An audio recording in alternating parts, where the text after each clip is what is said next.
So how do you say no without saying no? So a couple months ago, I had a woman come in with really curly hair. She says, I want you to cut my hair exactly how the guy in New York cuts it.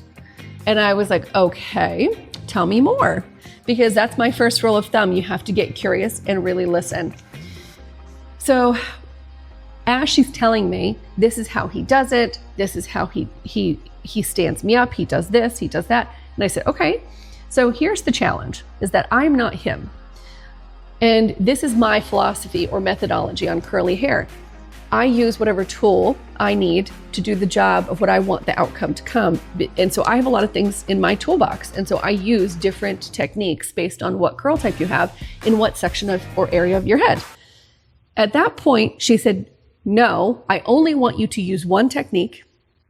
And I do not want you to use anything else other than this one technique.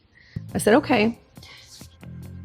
I really, really want you to be ecstatic with your hair today. That is my main goal.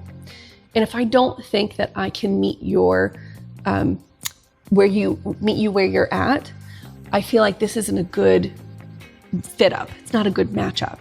So here's what I'd love to do. Let me send you home with a little goodie bag of samples so that you can play with some products so that you don't feel like it was a wasted day.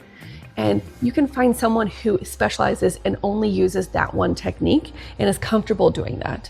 Because that is going to be a recipe for disaster. When you are the stylist, you are the lead.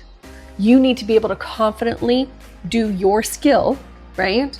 Without someone coming back at you and saying, oh no, that little hair, do you see this?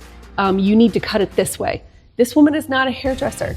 She just is anxious. So that's how to say no without saying no.